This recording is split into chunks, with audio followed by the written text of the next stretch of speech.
Hi, music കഫേയിലെ ഈ എപ്പിസോഡിലേക്ക് നിങ്ങൾക്ക് എല്ലാവർക്കും സ്വാഗതം. നമ്മുടെ ഇന്നത്തെ അതിഥി പ്രസിദ്ധ പിന്നണി ഗായികയായ ഗായത്രിയാണ്.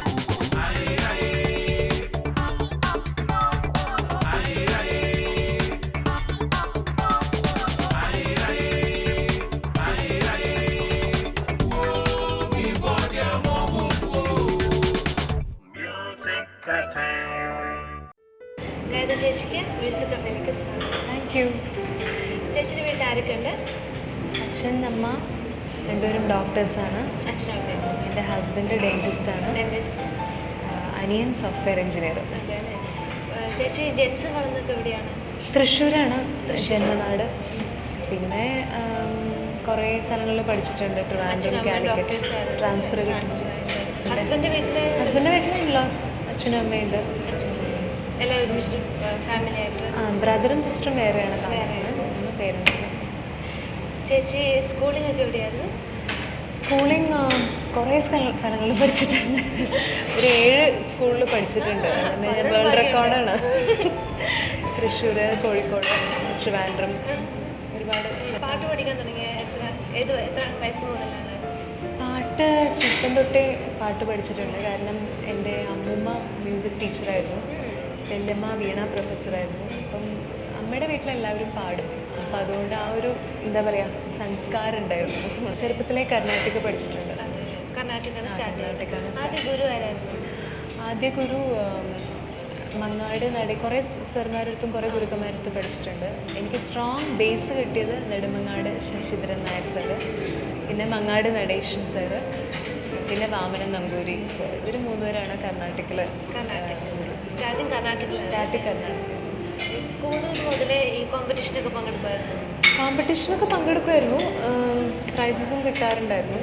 പക്ഷേ സ്റ്റേറ്റ് ലെവലിലൊന്നും എനിക്ക് സ്കൂളിൽ പഠിക്കുമ്പം കിട്ടിയിട്ടില്ല. ഒന്നാമത് എന്താണെന്ന് വെച്ചാൽ മ്യൂസിക് അത്ര സീരിയസ് ആയിട്ട് എടുത്തിരുന്നില്ല. അപ്പോൾ എല്ലാവർക്കും ഉണ്ടാവുമല്ലോ കരിയർ കൺഫ്യൂഷൻസ്. ഒരു സിംഗർ ആവണമെന്നൊന്നും യാതൊരു വിചാരവും ഉണ്ടായിരുന്നില്ല. അപ്പം ഡോക്ടർ ആവണം എന്നൊക്കെ ആയിരുന്നു ആഗ്രഹം. അതുകൊണ്ട് തീരല്ല. അവർക്ക് ഞാൻ ഡോക്ടർ ആവണമെന്നേ ഉണ്ടായിരുന്നില്ല. അവർക്ക് ഞാൻ മ്യൂസിഷ്യൻ ആവണം എന്നായിരുന്നു ആഗ്രഹം. പക്ഷെ അവർക്ക് സാധിക്കാൻ പറ്റാത്തത് ചേച്ചിയിലൊക്കെ. ഫസ്റ്റ് പാടിയ പാട്ട് അത് ഓർമ്മയുണ്ട്? അതായത് സ്കൂളുകളിൽ തന്നെ ആദ്യമായിട്ട് പാടിയത് ഒരു ഇംഗ്ലീഷ് പാട്ടാണ്. അതെനിക്കിപ്പോഴും ഓർമ്മയുണ്ട്. അത് പാടാവോ ചേച്ചി? അയ്യോ, അത് ഭയങ്കര അടിയായി പോലെ. ഞങ്ങളെല്ലാവരും പാടാൻ കേൾക്കാൻ വേണ്ടി. അതിനകത്ത് ഒരു ഫേമസ് ഇംഗ്ലീഷ് സോങ് ആയിരുന്നു. അതിപ്പം ഏകദേശം എൻ്റെ ഓർമ്മയിൽ If you miss the train I'm on, you will know that I am gone. You can hear the whistle blow 100 miles, 100 miles, 100 miles, 100 miles, 100 miles. You can hear the whistle blow 100 miles. എനിക്ക് words ഒന്നും ശരിക്കും ഓർമ്മയില്ല. പക്ഷേ ഇത് popular ആയിട്ടുള്ളൊരു English song ആയിരുന്നു. പിന്നെ അതേ ട്യൂണിൽ ഒരു ഹിന്ദി പാട്ട് പിന്നെ ഹിന്ദിക്കാർ ലിഫ്റ്റ് ചെയ്തിട്ട്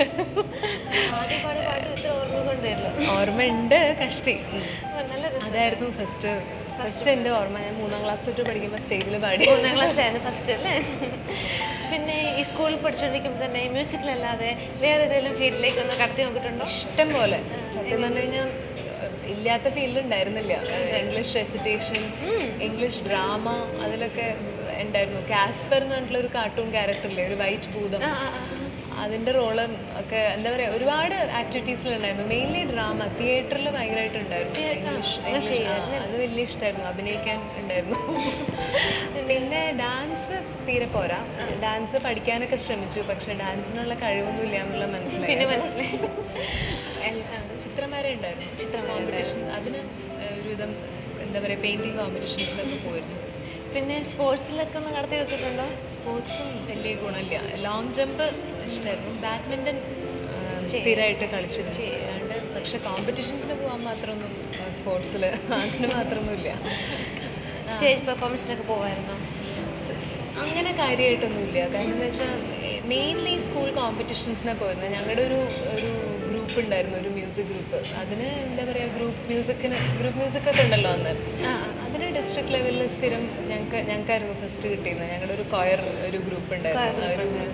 അത് പിന്നെ പിന്നെ അതല്ലാണ്ട് വേറെ കാര്യമായിട്ട് പ്രൊഫഷണലി പല പിള്ളേരും ഇപ്പോഴത്തെ പിള്ളേരെ എടുത്തു കഴിഞ്ഞാൽ 6ാം ക്ലാസ്സിലും 7ാം ക്ലാസ്സിൽ പഠിക്കുമ്പോൾ തന്നെ എല്ലാവർക്കും ടി വി എക്സ്പോഷറും അല്ലേ പലരും കാസറ്റ്സിലൊക്കെ പാടി തുടങ്ങിയിരുന്നു. അങ്ങനെയൊന്നും അന്ന് അങ്ങനെയൊന്നും ഇല്ലല്ലോ.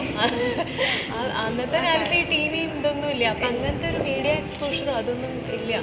പക്ഷെ അന്ന് ചെയ്യാൻ പറ്റാവുന്നത് എന്ന് പറയുന്നത് ഈ കോമ്പറ്റീഷൻസിൽ പങ്കെടുക്കുക, പിന്നെ റേഡിയോ സ്റ്റേഷന് വേണ്ടി പാടാറുണ്ട്. അത് ARൽ സോളോ ഒക്കെ അന്നും വന്നിരുന്നു. ഈ ബാലമണ്ഡലം അങ്ങനെ കുറേ പരിപാടികളുണ്ടല്ലോ, ഇതിലൊക്കെ വന്നിരുന്നു. എപ്പോഴാണ് ശരിക്കും സീരിയസ് ആയത്? സീരിയസ് ആയിട്ട് എടുത്തു തുടങ്ങിയപ്പോൾ വല്ലാണ്ട് ലേറ്റായി. ഡിഗ്രിക്ക് പഠിച്ചുകൊണ്ടിരിക്കുമ്പോഴാണ്. ഡിഗ്രിക്ക് പഠിച്ചുകൊണ്ടിരിക്കുമ്പോൾ അതും അപ്പോഴും BA ലിറ്ററേച്ചർ ആയിരുന്നു. ഞാൻ ആർട്സ് ആയിരുന്നു, BA ലിറ്ററേച്ചർ. പിന്നെ എനിക്ക് ജേർണലിസത്തിന് പോകാനൊക്കെ ആയിരുന്നു ആഗ്രഹം, മാസ് കമ്മ്യൂണിക്കേഷൻ. അപ്പോൾ ആക്റ്റീവായിരുന്നു, ആക്റ്റീവായിരുന്നു, അങ്ങനെയൊക്കെ ആയിരുന്നു എൻ്റെ ആഗ്രഹങ്ങൾ. കുറച്ച് നേരമല്ലേ നമ്മൾ സംസാരിക്കാൻ തുടങ്ങിയിട്ട്? നമുക്ക് എന്താ ഓർഡർ ചെയ്താലോ? അപ്പോൾ 2 കോഫി.